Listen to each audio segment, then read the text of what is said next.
Greetings, Word Horde. We're here with an exciting option for you, a version of our podcast without any ads. That's right. No advertising interruptions, just the content you love, ready to go in your favorite podcast apps like Spotify and Apple Podcasts. It's another way to support the show, ensuring that we keep bringing you the word stories and language explorations that you love. Try it at waywordradio.org/ad-free. And it's affordable. For just a small subscription fee, you can enjoy A Way with Words uninterrupted, except by us. Plus, it makes a great gift. Know somebody who loves language as much as you do? Give them the gift of words. Easy to sign up, easy to enjoy. It's the same A Way with Words, just streamlined for your listening pleasure. Go to waywordradio.org/ad-free. Support us, support the show, and enjoy an ad-free listening experience. waywordradio.org/ad-free. Thank you.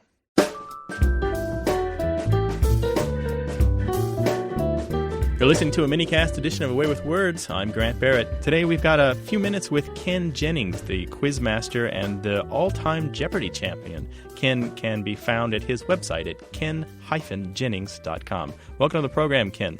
Thanks for having me.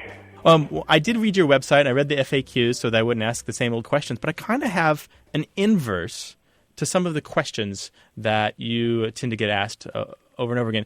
What is it like when you fail? What are there like special circumstances that come up to that? Is there a thing that you didn't do or a thing that you didn't do properly that leads you to know that you're like, oh, I'm not going to get this. Today is not my day. I fail all the time because people see you on a game show and they think, well, this guy's done very well. Clearly, he's some kind of omniscient trivia computer. Mm-hmm. No matter what I ask him, he will know. So when people try to stump me with trivia questions, it's always something like, where did my mom used to buy shoes in the 40s? Or, I remember one guy, I was giving a talk at an elementary school, and a teacher wanted to know what was the name of Clark Kent's apartment building on the old Superman TV show. And I try to play along, and I was like, I don't know, that's a great question. I don't know. Well, you tell me. And he's like, of course you don't know. It's only in one episode. He was very happy about that. Right. So I think in person I tend to disappoint people a lot with my trivia fallibility, and that's okay. I think it's a lot more fun for them if I get it wrong. That's my theory. Sure, they have a story to tell about how they stumped Ken Jennings, right? Exactly. They have a story, and I don't have to think as hard, and everybody wins. Right. So you're in the middle of a series of questions. Let's say that you're on any one of the shows that you've done or are currently doing. You're in the middle of a series of questions, and suddenly you don't feel so well. You feel sick. Do you have any like mind games or any kind of way you trick yourself into staying into the zone to do this stuff correctly, to like come up with the right answer?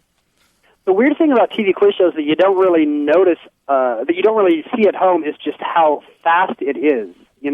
Maybe even watching at home, something like Jeopardy feels pretty brisk. Mm-hmm. But when you're in the studio, it is like a freight train bearing down on you. You don't have time to breathe. I mean, you are just barely trying to stay afloat, as you're drowning in all this Canadian accented trivia from Alex Trebek's lips. And right, when in doubt, say hockey.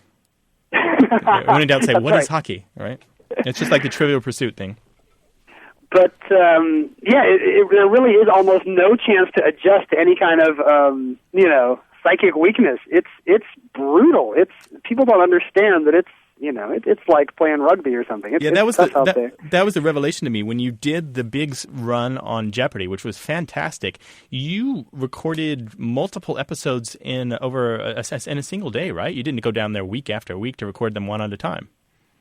Right. I was making multiple trips down to L.A., but they do 5 in a day. They do a full week's worth of shows in an afternoon. So, right. If you win, you've got to put on a new tie and get right back out there and pretend it's a whole new day. And I just remember at the end of the day, my feet would hurt because it's not like Millionaire. They don't let you sit down in a nice cushy seat, and my brain would hurt. And it's well-paid work, I guess, but it's a long day. There's a little bit of inside baseball that I love about the quiz business, and it's the guys and gals who write the questions. And you do a bit of that, don't you? Over the years, you've written some of the questions that are asked of other contestants. Yeah? I do. I've worked for an organization that puts together questions for high school and college quiz tournaments, including some local TV shows. And I have a weekly email quiz on my website at ken-jennings.com. So, I have seen it from the other side of the mirror. People just don't realize. People think trivia questions, they must come automatically from a book or a computer or something. Well, they come out of fortune cookies, don't they? I think that might be it. It's a very it's actually a very tight and controlled art form, Bazooka Joe, right?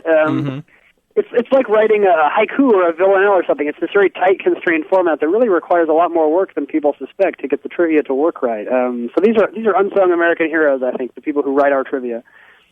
Yeah, I would agree with that. And it's certainly but there's probably a little bit of recycling in there, right? You can rephrase a question or invert the question so it sounds different, but it's basically the same fact. It's true. Even just being on Jeopardy for a matter of 6 months, I would start to get questions right because I had remembered getting them wrong the last time I heard them on the show, It was like, 3 weeks ago I said Johnny Cash there, but it's actually Merle Haggard, And that happened 3 or 4 times. So it does show you there is just a finite universe out there of what people actually know. There is a canon. Ken, you've had some great success as a quiz player and a quiz master yourself, but have you reached that pinnacle yet? What is the thing that a quiz lover aspires to? What is the lifelong dream? I mean, if you were to say the best of all possible worlds where the quiz guys ruled, what would that world look like? It is sort of funny how I think various kinds of quiz games are they're a pastime for probably millions of Americans, probably sort of nerdy, pasty-skinned Americans, but nevertheless, But despite the fact that it's so popular, there really is no sort of national trophy or big money championship. I mean, you can watch the spelling bee on TV, but there's no equivalent for trivia nerds. And for me, that's why Jeopardy was always so meaningful. That was the thing I raced home from school every day to watch, and it's just a huge part of my childhood. And I actually, I idolized these people I saw answering the questions. Now that I've grown up and I've become one of those people, I see, they're mere mortals. They're just soccer moms humoring their kids, or professors who haven't earned tenure yet need a little extra money. But at the time, I thought, these people are geniuses. These people are trivia gods. And that's why it was so fun to actually go on the show. It's the closest thing we have to a World Series of trivia in America, I guess, would be this 25-year institution, Jeopardy. But we could have one of those, right? We could have a worldwide quiz bowl or something.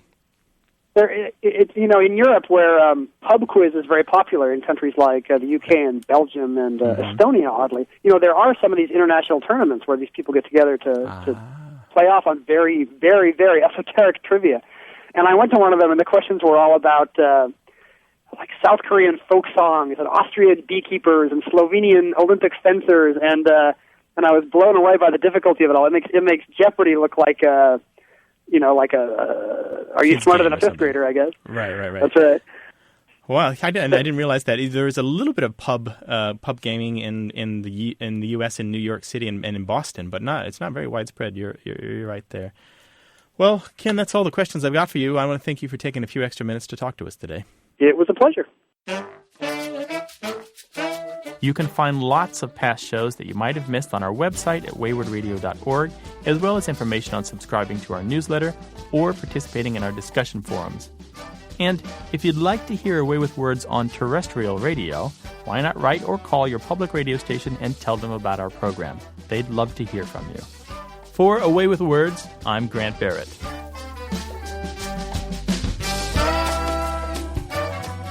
Thank you for listening to the program today. I want to tell you, though, before we go, that Away with Words is independently produced and distributed. That means we depend on you to help us pay for the cost of producing the show. Consider making a contribution to help keep this program strong. Just go to waywordradio.org/donate.